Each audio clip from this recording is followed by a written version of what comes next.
প্রয়োজনে যুদ্ধ হবে। যে ভাষা তৃণমূল কংগ্রেস বোঝে সেই ভাষায় উত্তর হবে। বিজেপির মতো করে ক্ষমতায় এসছে সারা দেশে। এই বাংলায় পরিবর্তন নয়, এই বাংলায় বিসর্জন হবে, বিসর্জন। 26-এর নির্বাচন তৃণমূলের বিসর্জন। বাংলার মানুষ স্থির করে নিয়েছেন তৃণমূল কংগ্রেসের বিদায় তারা দেবেন। স্বয়ং জগন্নাথ দেবকে দীঘায় টেনে নিয়ে আসা হয়েছে, কারণ মা কালীঘাটের মা কালী আরই হাত তুলে নিয়েছেন, বলেছে এ ফাইল আমি নিতে পারবো না, আমার পক্ষে বাঁচানো সম্ভব নয়। এবার সরাসরি চলে গেছেন জগন্নাথ দেবের কাছে। জগন্নাথ দেব স্বইচ্ছায় কিংবা বাধ্য হয়ে এসছেন তা জানা নেই, কিন্তু জগন্নাথের ইচ্ছা আছে। জগন্নাথও বিদায় দেখতে চান, জগন্নাথও বাংলার মানুষের মুক্তি চান, পরিত্রাণ চান। তাই ওই দীঘাতেই, পূর্ব মেদিনীপুরে, ওই যেখানে ভারত প্রথম স্বাধীন সরকার তৈরি করেছিল, তাম্রলিপ্ত সরকার, ওই ঐতিহাসিক মাটিতেই ওই বঙ্গোপসাগরে তৃণমূলের বিসর্জন হবে। তৃণমূল হারছে, তৃণমূল হারতে চলেছে। তৃণমূলের সামনে অন্য কোনো পথ খোলা নেই। মমতা বন্দ্যোপাধ্যায়ের আর কোনো হোর্ডিং নেই। সততার প্রতীক এটা বিজেপি বলছে না, তৃণমূল কংগ্রেসই বিশ্বাস করে না। তৃণমূল কংগ্রেস আর কোনোদিন কোনো পোস্টার লাগাচ্ছে না সততার প্রতীক বলে। মনে করুন, মমতা বন্দ্যোপাধ্যায় রেলমন্ত্রী, প্রধানমন্ত্রী অটল বিহারী বাজপেয়ী কংগ্রেসের তোলা মিথ্যা অভিযোগ জর্জ ফার্নান্ডেজের বিরুদ্ধে মন্ত্রিসভা থেকে পদত্যাগ করলেন। কলকাতায় হোর্ডিং লাগলো, ক্ষমতা নয় সততা, দেখিয়ে দিল মমতা। আজকে সেই সততার প্রতিমূর্তিকে বাংলার মানুষের সামনে নতুন করে বলবার কোনো প্রয়োজন নেই। একটা দল একটা সমাজকে বাজার বানিয়ে দিয়েছে, যেখানে আলু পটলের মতো চাকরি বিক্রি হচ্ছে, মেধা প্রতারিত হচ্ছে।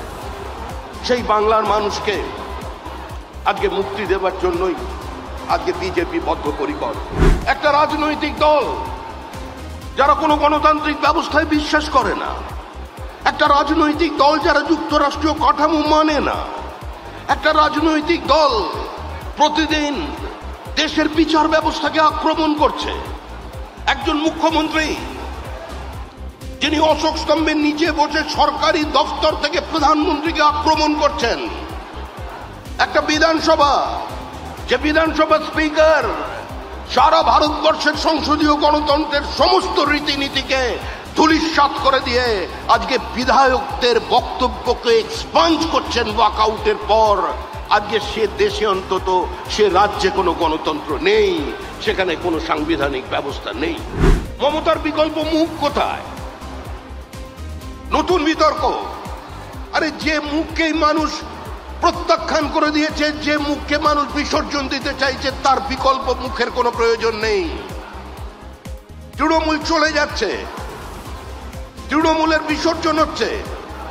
বাংলার মানুষ মুক্তি চায়, বাংলার মানুষ বাঁচতে চায়, বাংলার মানুষ পরিত্রাণ চায়, বাংলার মানুষ শিল্পায়ন চায়, বাংলার মানুষ ফ্লাইট অফ ক্যাপিটালকে বন্ধ করতে চায়, বাংলার মানুষ পশ্চিমবঙ্গ থেকে মেধাকে বাইরে দিতে যেতে চায় না, বাংলার মানুষ পরিযায়ী শ্রমিককে ঘরে রাখতে চায়, ঘরের ছেলেকে ঘরে দেখতে চায়, ঘরের ছেলে ঘরে থাকবে, ঘরের ভাত খাবে। আজকে গোটা বাংলার মানুষ তার দিকে তাকিয়ে আছেন। একটা অদ্ভুত পরিস্থিতি তৈরি করে দিয়েছে গোটা পশ্চিমবঙ্গের। গোটা পশ্চিমবঙ্গকে খোলা বাজার বানিয়ে দিয়েছেন মমতা বন্দ্যোপাধ্যায়। প্রতারিত হয়েছে মেধা। আপনারা ঐক্যবদ্ধভাবে লড়াই করবেন। বিজেপি জিতছে, তৃণমূল হারছে। মমতা বন্দ্যোপাধ্যায়কে পৃথিবীর কোন শক্তি এবারে চতুর্থবারের জন্য ক্ষমতায় নিয়ে আসতে পারবে না। সবাই ভালো থাকবেন, আনন্দে থাকবেন। অনেক অনেক শুভেচ্ছা।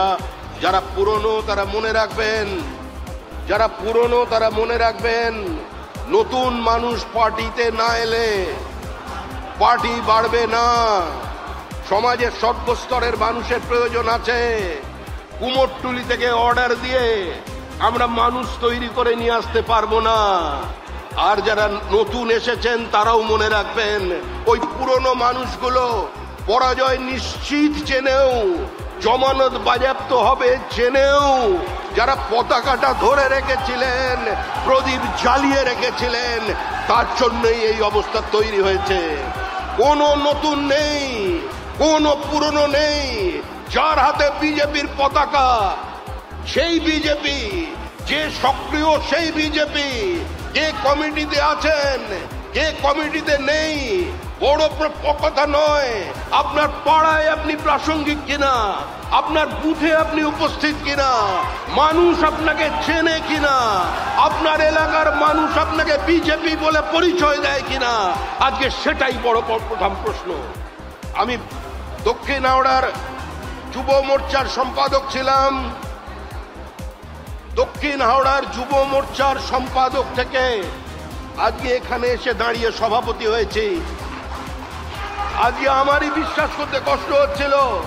ভাই অমিত মালভি আমাকে বললেন, আপনার why are you so tensed, আপনি কি একটু নার্ভাস লাগছেন, আপনি এত হয়ে যাচ্ছেন কেন, গম্ভীর হয়ে যাচ্ছেন কেন? আসলে বিশ্বাস করুন, প্রথম যখন বিধানসভায় জিতেছিলাম 15 মিনিট বিশ্বাস করতে পারিনি যে পশ্চিমবঙ্গে বিধানসভায় কেউ জিততে পারে। 15 মিনিট বিশ্বাস করতে পারিনি। আমি কোনো অতিরঞ্জিত কথা বলছি না। 15 মিনিট পরে বুঝতে পেরেছিলাম বিজেপি জিতেছে। তাই পুরনো সেই দিনের কথা সে কি ভোলা যায়? সেজন্য আমরা আপনাদের কাছে এসেছি। যে গালাফালাপি করছে, যত কিছু করছেন, আপনি নিশ্চিন্ত থাকুন, মানুষের দরবার থেকে বড় দরবার কিছু নেই।